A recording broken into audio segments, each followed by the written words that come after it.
Hello प्यारे बच्चों। इस वीडियो में हम आपकी क्लास 11 इंग्लिश हॉर्नबिल उसका चैप्टर 4 उसकी पोएम है द वॉइस ऑफ रेन।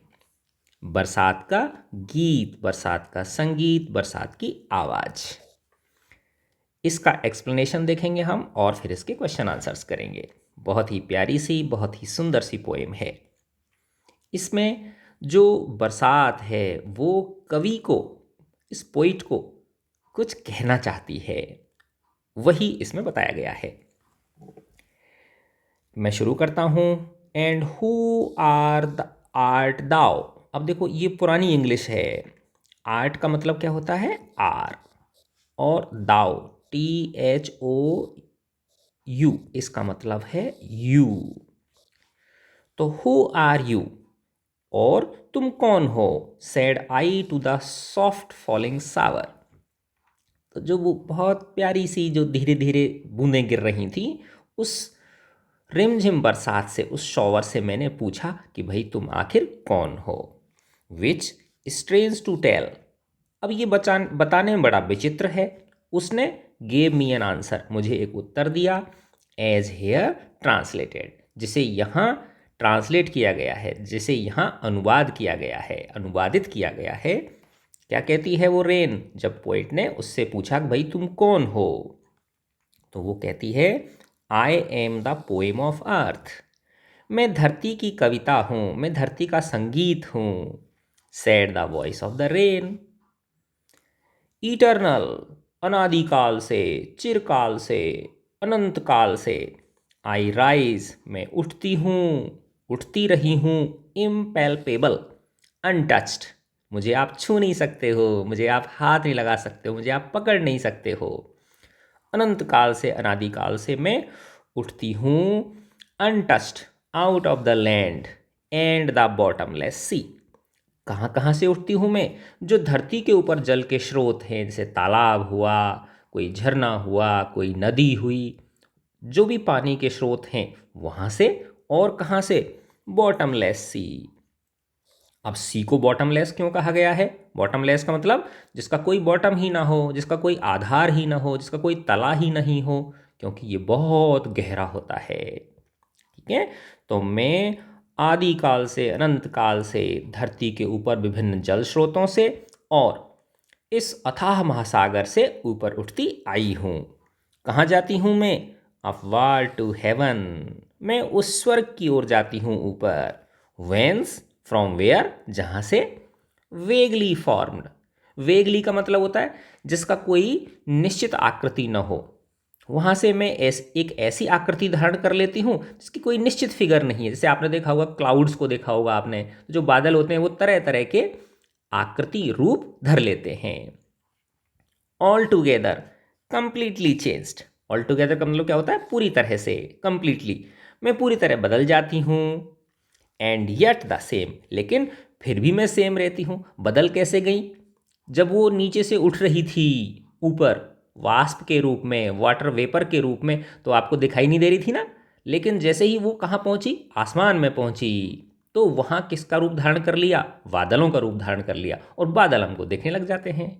ठीक है। लेकिन होती तो मैं सेम ही ना, क्योंकि वो भी पानी था और बादलों में भी क्या है? पानी है। I descend to leave the draughts, atomies, dust layers of the globe. मैं उतरती हूँ, इस धरती पर उतरती हूँ मैं। लेव, धोने के लिए, वॉश है ना, वॉश, वॉश करना। किसको धोने के लिए? किसको मिटाने के लिए? ड्रॉट्स को। ड्रॉट्स किसको बोलते हैं? सूखा। एटोमीज, डस्ट लेयर्स। एटोमीज यानी छोटे छोटे जो कण होते हैं, किसके? धूल के। और किसके कण हो सकते हैं? जो प्रदूषण के से कार्बन के कण निकलते हैं वो हो सकते हैं। अन्य गैसें हैं, है ना, नाइट्रोजन हुई। तो इस तरह की जो अन्य गैसें और जो धूल कण होते हैं, जो पृथ्वी पर स्थित विभिन्न पेड़ पौधों पर, विभिन्न जो भवन हैं उनके ऊपर, और जो पूरा आसमान है उसमें, जो ये धूल कण और ये जो अकाल हैं, है ना, जो सूखा है, इसको मिटाने के लिए, ग्लोब, ग्लोब यानी धरती, तो मैं उतरती हूँ धरती के इस सूखे को मिटाने के लिए, और धरती के ऊपर जो छोटी छोटे कण हैं, धूल कण, विभिन्न गैसों के कण, उनको धोने के लिए मैं यहाँ धरती पर उतरती हूँ। And all that in them without me for seeds only latent unborn. अब देखो कितनी बड़ी बात कही गई है। देखो बच्चों, जैसे किसान खेत में बीज बोता है, ठीक है, तो अगर माना उसने बीज बो दिया और खेत के अंदर नमी नहीं है, पहले से पानी नहीं है, तो क्या होगा, वो जो बीज है वो उगेंगे ही नहीं। तो बीज को उगने के लिए किसकी आवश्यकता होती है, पानी की आवश्यकता होती है।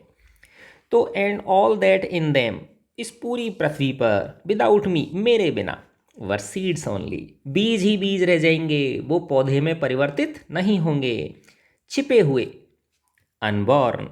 अब बीज के अंदर क्या छिपा हुआ है, पौधा छिपा हुआ है ना। लेटेंट का मतलब क्या होता है, हिडन। अनबॉर्न, तो वो बिना जन्म लिए हुए ही रह जाएंगे, अगर मैं किसके साथ संयुक्त नहीं होंगी, उन बीजों के साथ संयुक्त नहीं होंगी तो। एंड फॉर एवर, और हमेशा हमेशा के लिए, बाय डे एंड नाइट, हमेशा से, दिन रात, I give back life to my own origin, मैं देती हूँ, प्रदान करती हूँ जीवन मेरे खुद के ही उद्गम स्रोत को। मेरा उद्गम स्थल क्या है, धरती, है ना। तो धरती पर जीवन वापस किससे मिला, उसी बरसात से मिला। मैं दिन रात, है ना, ये जो प्रक्रिया है, वाष्पीकरण और संघनन, इवेपोरेशन एंड कंडेंसेशन, ये दिन रात ये प्रक्रिया चलती रहती है। तो मैं इस धरती को पुनः जीवन प्रदान करने के लिए वापस इस धरती पर ही लौटती हूँ। And make pure and beautified, और इसे पवित्र करती हूँ, शुद्ध करती हूँ, और इसे सुंदर करती हूँ, सुंदरता प्रदान करती हूँ। अब लेखक ने यहाँ पे एक छोटी सी तुलना और की है संगीत से, कविता से। किसकी, बरसात की। जैसे जो सॉन्ग होता है, जो गीत होता है, जो संगीत होता है, जो कविता होती है, वो issuing from its birth place, कहाँ से उत्पन्न होती है। कविता है तो वो किसी कवि के मन से पैदा होगी, उसके मस्तिष्क से पैदा होगी। संगीत है तो वो भी किसी न किसी वाद्य यंत्र से, लेकिन बजाय निकाल उस वाद्य यंत्र से उसे पैदा कौन करेगा, कोई ना कोई इंसान करेगा। तो वैसे ही जो गीत संगीत होता है ना, अपने उद्गम स्थल से, अपने बर्थ प्लेस से जन्म लेकर, आफ्टर फुलफिलमेंट, जो उसका काम है उसको पूरा करके, वांडरिंग, इधर उधर घूमते हुए, है ना। तो संगीत की जो मधुर लहरियाँ होती हैं, पोएम का जो संदेश होता है, वो लोगों के दिलो दिमाग, उनके मन में उतर जाता है। ऐसे ही जो संगीत होता है वो लोगों को आनंदित करता है। अब तो वो जो संगीत है, गीत है, कविता है, वो अपने उद्गम स्थल से इशू होकर, उत्पन्न होकर, अपना काम पूरा करके इधर उधर घूमती हुई, रिकॉग्नाइज्ड और अनरिकॉग्नाइज्ड, रैग्ड और अनरैग्ड, रिकॉग्नाइज्ड और अनरिकॉग्नाइज्ड, चाहे तुम उसको रिकॉग्नाइज करो, उस पर ध्यान दो, चाहे तो मत दो। कुछ लोग उस पर ध्यान देते हैं, कुछ उस पर ध्यान नहीं देते। ड्यूली विद लव रिटर्न्स, प्यार से मैं वापस लौट आती हूँ। तो वैसे ही देखो, इनकी दोनों की तुलना करी है कवि ने, कि जो धरती है इस पे से पानी वाष्प बन के ऊपर उठता है ना, और वापस से रेन के रूप में नीचे गिरता है। अब इस प्रक्रिया को बहुत से लोग ध्यान देते हैं और बहुत से लोग ध्यान नहीं देते। हाँ ठीक है, बरसात है तो बरसात है, ठीक है ना। वैसे ही जो गीत होता है, संगीत होता है, कविता होती है, कुछ लोग उससे आनंद में उठाते हैं, कुछ लोगों पे उसका कोई फर्क नहीं पड़ता, है ना। लेकिन दोनों चीज़ें अपना काम करती हैं, चाहे तुम उसको महसूस करो या ना करो। तो ये इसमें डिफिकल्ट वर्ड्स थे। इम्पैल्पेबल यानी अनटच्ड, जिसे क्या नहीं किया जा सके, कैन नॉट बी टच्ड। लेब, धोने के लिए। एटॉमीज, टाइनी पार्टिकल, छोटे छोटे कण जो होते हैं। लेटेंट यानी छिपी हुई। तो ये इसका एक्सप्लेनेशन हो गया। अब हम इसके क्वेश्चन आंसर्स करते हैं।